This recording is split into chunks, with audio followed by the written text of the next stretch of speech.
A Rússia exigiu 20% do território ucraniano para encerrar a guerra, ou pelo menos a iniciar-se um cessar-fogo. O memorando foi entregue numa segunda rodada de negociações entre delegações dos dois países, que ocorreu novamente na Turquia. Isto um dia depois de um ataque inédito de drones por parte dos ucranianos, bem dentro do território russo. Confira. O presidente Volodymyr Zelensky disse que o ataque contra bases aéreas russas no fim de semana foi uma demonstração de força da Ucrânia, inclusive para aliados que começaram a duvidar do país, numa referência ao presidente americano Donald Trump. A chamada Operação Teia de Aranha destruiu cerca de 30% dos bombardeiros estratégicos russos, causando um prejuízo de 7 bilhões de dólares para Moscou, segundo o Serviço de Segurança ucraniano. A mais ousada operação de Kiev desde o começo da guerra levou 1 ano e meio para ser preparada e contou com dezenas de drones contrabandeados para dentro do território russo em caminhões de carga. A ação militar ofuscou a segunda rodada de negociações por um cessar-fogo que aconteceu nesta segunda-feira na Turquia. Os delegados dos dois países se reuniram por apenas 1 hora. A Ucrânia manteve a proposta de um cessar-fogo incondicional de 30 dias, que foi rejeitado. O país agora analisa as exigências russas para o fim do conflito, entre elas, neutralidade em relação à OTAN e o controle das regiões de Donetsk, Luhansk, Kherson e Zaporísia, o equivalente a 20% do território ucraniano.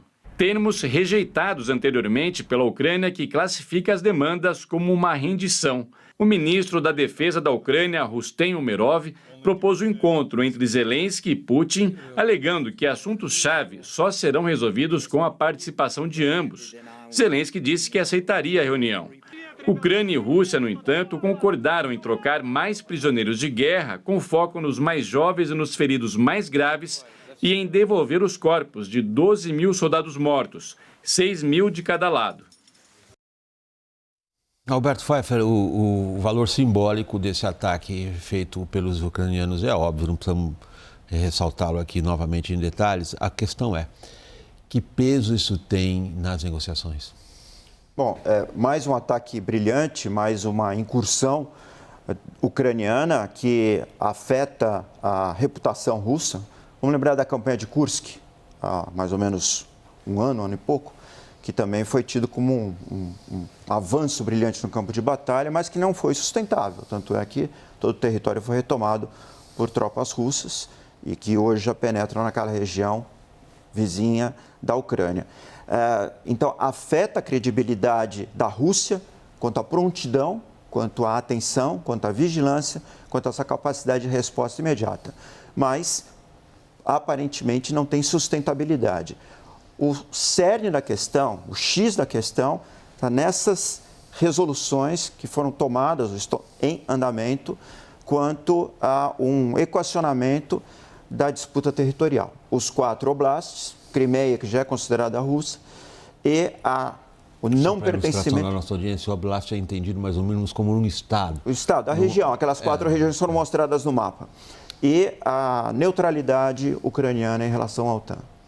Lorival, boa parte do esforço ucraniano em atacar essas bases aéreas russas se dá pelo que eles identificam como um desequilíbrio muito grande das operações militares. Esses aviões russos atacados, eles decolam lá de dentro da Rússia, voam muito alto porque disparam glide bombs, que são planadores no fundo. O pessoal da aeronáutica me preocupa a simplificação dessa, mas são planadores. Eles têm grande altitude para atingir um ponto muito distante. Então, eles conseguiriam compensar essa vantagem russa, que é poder disparar sobre o adversário sem ser absolutamente perturbado. Agora, até aqui, nenhuma arma, digamos, que resolvesse o conflito entregue aos ucranianos trouxe o que hoje se verifica, que é a superioridade russa.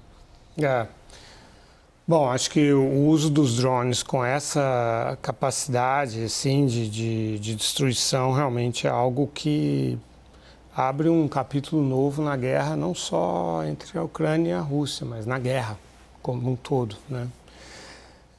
Porque além dos bombardeiros, que são importantes, também foram destruídos, segundo os ucranianos, ao menos 2 A-50, que são o equivalente russo aos AWACS americanos, né? São aviões que controlam o espaço aéreo, o tráfego aéreo, né? Que antecipam ataques aéreos, né? E quando a Rússia entrou nessa guerra, ela tinha 9 aviões A-50. Os ucranianos derrubaram 2 e danificaram 1. Então, eles passaram a ter entre 6 e 7, se eles tiverem conseguido recuperar o danificado, 6 e 7. Se os ucranianos tiverem destruído 2, ficam apenas 5 e isso é um problema.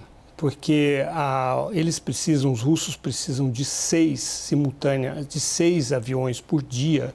A cada 8 horas eles precisam de 2 só para guardar o espaço aéreo de Moscou. São 2 são necessários. E como eles têm uma rotação de 8 em 8 horas, são necessários no mínimo 6, sendo que, como você bem sabe, é preciso ter pelo menos um avião de reposição, que não esteja operando, que esteja ali de prontidão. Então, 7 seria o número mínimo. Aparentemente, agora eles têm 5, ou no máximo 6, provavelmente 5. Então, com isso, é importante também, porque esses aviões, eles apoiam essa outra operação que você estava mencionando, esses disparos de mísseis de cruzeiro. Eles são uma cópia dos aviões ocidentais que, no fundo, para as pessoas imaginarem do que se trata, é um radar voador virado para baixo. Então, como ele é virado para baixo, e dependendo da altitude que ele voa, ele tem um círculo enorme de alcance. E, ao mesmo tempo, é uma estação aérea de controle de tráfego. Então, ele controla não só quem vem, como quem vai, e controla principalmente a capacidade dos aviões deles, os russos, de identificarem alvos. Isso os prejudica bastante. Mas a questão, Alberto, é saber quanto que esse tipo de ação altera o que estrategicamente tem sido superioridade russa. Altera no curto prazo, porque ao aparecer essa debilidade russa, vamos lembrar que a ciência dos drones está começando, né? Esse é o grande campo de provas dos drones no campo de batalha. Os drones empregados nesta operação foram drones até rudimentares. O detalhe é que eles foram levados para muito perto dos alvos, né? Essa foi a engenhosidade ucraniana. Foi mais uma operação de inteligência que uma operação militar clássica. E foi muito bem sucedida, porque os serviços secretos, os serviços de inteligência da Ucrânia são extremamente hábeis e capazes. Agora, do ponto de vista da vigilância aérea, traz uma debilidade, mas muito provavelmente a Rússia conseguirá a reposição dessa capacidade.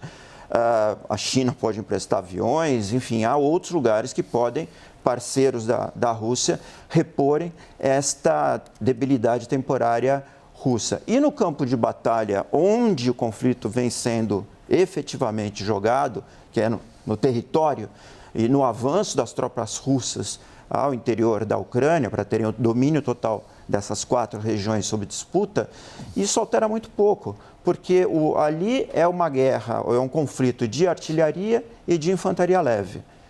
É um conflito que voltou a padrões de capacidade militar quase que primitivos. Então, a vigilância dos drones, que são usados intensivamente nesse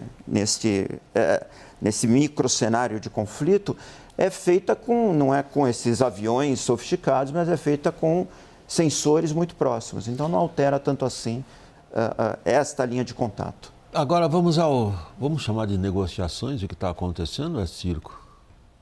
Circo, né?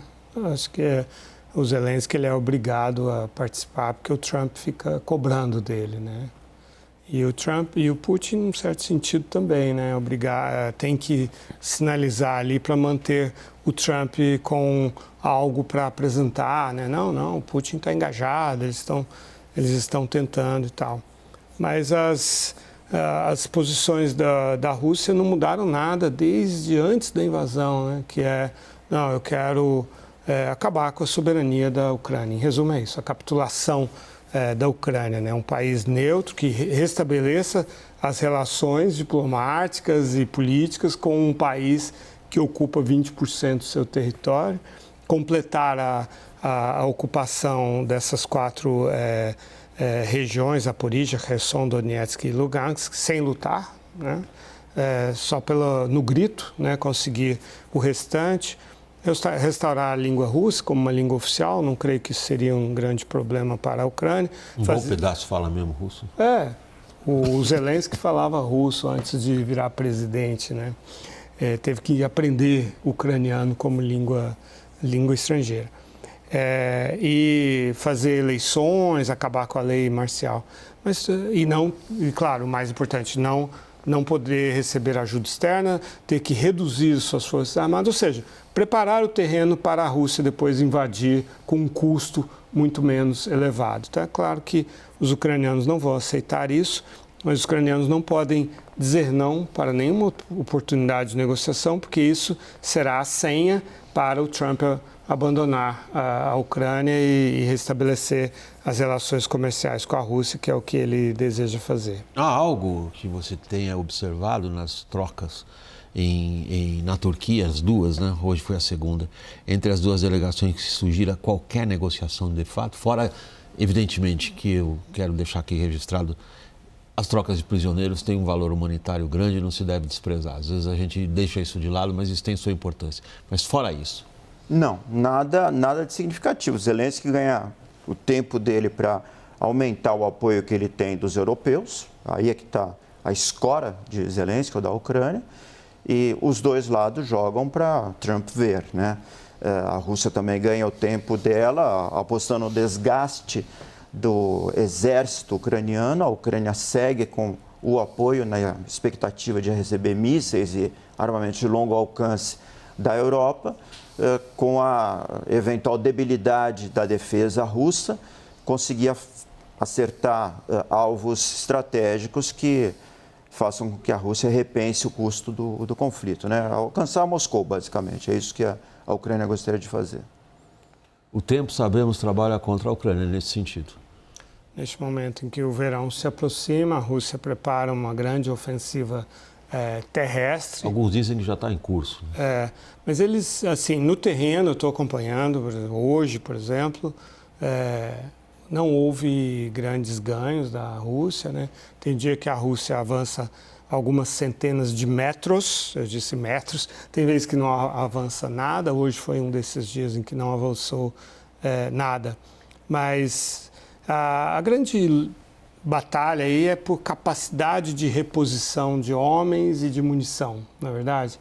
Então, e a Rússia tem essa capacidade maior. Então, nesse sentido, é uma guerra assimétrica que a Ucrânia tenta compensar com operações como a de ontem e também, ao receber, digamos que receba os Taurus, os mísseis de alcance de 500 quilômetros da Alemanha, por exemplo, possa romper, destruir algumas capacidades, alguns depósitos de armas, de munição, romper algumas linhas de suprimento e se manter viva nessa guerra, que é uma guerra de atrito, né, que não vai, então, se resolver tão cedo.